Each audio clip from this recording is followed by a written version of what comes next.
I'm Shivani Gupta, and welcome to the Ask Shivani podcast. I believe that one of the best presents that you can give yourself is time to be able to sit down and ask yourself some questions. I believe that the quality of the questions that you ask yourself will determine the quality of your life. Hi, everyone, and welcome to the Ask Shivani podcast, where you get to ask some questions and I either try and answer them, do some research, or get some great guests to talk about the things that matter. Today's podcast is going to be focused on the Great Resignation. This is something that we're hearing a lot about. Let's talk about what's happening, what are some of the stats, and what you as an employee or employers could be doing around managing that. So the Great Resignation is something that has really started to be talked about since the pandemic in 2020, where there are large numbers of people that are resigning from their roles across the globe, not just in one industry, not just in one demographic, but across the board. Let me give you some stats in terms of what's happening as part of this last resignation. Germany's had 6% of their employees quit as a result in that 12-month period, which is a lot of people when you multiply it. The UK has had 5% that's classified under the Great Resignation. The Netherlands, even with great structures and the employee benefits, have had 3%. In the US, the biggest area where they've had the biggest dropout is the retail. Now, partly that's because the pandemic, partly certain things weren't open, but there's also people, as things have opened, have not wanted to return to it. I know recently every cafe I go to, every different place I go to, there are signs up saying, we need people, we are hiring, we are needing more staff, urgent, please apply. So there is absolutely more gaps in certain places in terms of what needs to happen. So why are people doing this? I know certainly in some of the conversations that I've had and some of the articles that I've read, people are going to this notion that I know Marie Kondo made famous about what brings me joy. What is actually bringing me joy in my life? And if I'm not feeling that joyful around it, then what will I need to change and what will I need to do? For me, if I share my personal experience, I completely out of the blue, just walking the puppy with the kids on one of the days in January this year, broke an ankle, rolled it over and absolutely cracked the heel. I wasn't jumping, wasn't doing anything exciting. I wasn't on rough ground. It was a concrete path and I rolled over and did it. So besides spending 9 weeks in a moon boot, I also then ended up getting a physio, and I spoke to a couple of my spiritual teachers. Broken ankle, lack of joy in certain aspects of your work. So this year really started to get me to think about what am I going to do differently in terms of being able to create a different reality and a different future, not only for this year, but also going into 2022. So one of the reasons about the Great Resignation are people are saying, hey, this thing is not bringing me joy. In fact, it's the opposite. It's actually bringing me stress. It brings me sleepless nights. Some people are talking about how much anxiety and depression that they've had. And so some of the people have done it for them. The other reason that's coming up in a lot of the articles that are posted and people that are speaking about it is this lack of connection. So they've actually recognized that there's connection isn't just physical connection when you're in the office. If you're in the office environments or in cafes, it's not the physical connection, but it's also feeling deeply connected to something that you believe in. Perhaps it's that purpose conversation, perhaps it's that why conversation of saying, am I connected to other people? Am I connected to something bigger than myself? And am I actually making a difference in what I'm trying to achieve? So this notion of more joy, more connection, more purpose, more why is some of the major reasons in terms of people are starting to talk about this Great Resignation.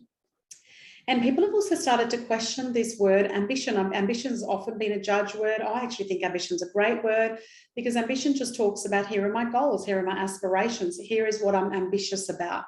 I'm hoping to exceed this particular goal and I'm feeling ambitious about it. But sometimes it's been seen as a really negative thing. But certainly, again, people that I'm speaking to are saying, I'm not sure I've got the same ambitions as I'm dealing with the effects of the pandemic that I did before. It's making me realign my values. What's really important to me and what's really not. I know that last year, as we spent more time at home, we've got 11 and 12-year-olds. And one of the things we noticed in the last decade since having the kids is that one of us has traveled a bit. And we've had fairly, hectic lives. And obviously all of that came to a halt in 2020 with my husband's travel coming to a halt, my travel coming to a halt. We were all going online as much as we could, working from home. And one of the things I know we asked in our family is that the way these changes have happened as a result of the pandemic, things that were outside of our circle of influence, is it something that we want to continue and go back to? Or is it something that we want to make more long-lasting changes? Let's take weight for an example. A lot of people can lose weight really quickly, but are they able to sustain that weight loss? That becomes the key issue. So we're all forced into the pandemic. We're all forced into not travel, but when things change, will we actually travel, or will we actually leave it and not worry about it? So yeah, really, really interesting conversation. And when we all sat down as a family and had a family discussion about it, none of us wanted to go back to the pace that we were perhaps living between our travel and our full-time work and our kids' schooling and sports. And that's before we've got to social or anything else in the community. And we probably need to take a backward step here and really look at how we're living and what we want to change. So some of the changes that we made was that my husband decided to apply for more local-based jobs. That will include some travel, which not a lot has happened in 2021, but it's not going to be anywhere at the pace that it was. We also both looked at how much energy and time was going into and what was really causing us some stresses. Some of it was some of the processes, some of it was our financials, some of it was... So we then started to say, well, actually, what are some of the things that and decisions we could make that would reduce our stress, align ourselves with our values, and so that we started to look at our ambitions differently and reset them with a different intention now. I'll be honest, there's parts of me that really misses the travel, and there's some of it I'm really looking forward to by myself for my own learning, but also with my family, because travel is a really important part of who we are and how we live. But it's also about how to make the most of what we've got and how to have more gratitude for what we have. And one of the conversations that's starting a lot in workplaces now, and I'm dealing with lots and lots of clients that I have an opportunity to mentor and organizations, is that people are still trying to find this magical balance between what days that they can stay at home and what days and work from home and what days can they need to be in the office. And so some of it needs to be a bit forced. Some people have absolutely loved working from home. I know I have.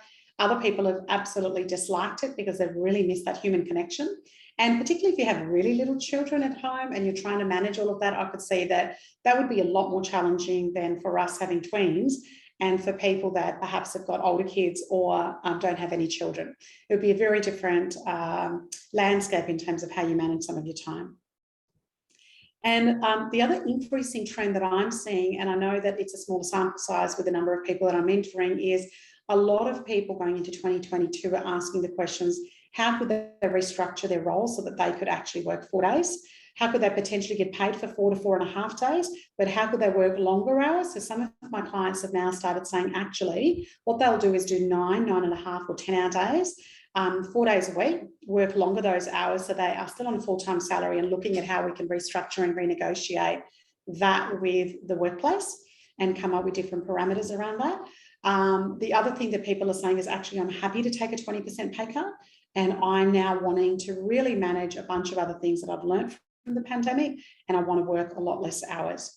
So people are looking at things very, very differently in terms of, what will get created and what will happen. So I just think it's really important as you look at and learn from and watch the Great Resignation, and certainly the trends are indicating that this will continue to happen. Some industries will be worse than others.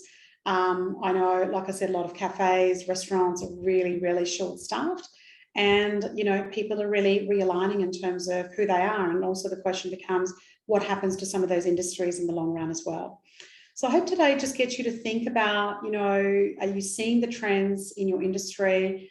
Are you one of those people that are going to be thinking about the Great Resignation, or are you seeing and feeling the impacts of it? But if you apply this to you and what your 2022 looks like as you get to the end of 21, then what are your new ambitions? What are your values? And are your goals and what you're trying to achieve next year in alignment with what you're trying to create, or do you feel like they're not? And what are the changes that you want to make around that? So Yeah, I'm certainly starting to think about doing things differently next year, learning from my broken ankle, learning from some of the not so great things that have happened in business as well as personal life in the last 18 months, 20 months, and how to actually make those shifts. And I hope you do too. Thank you.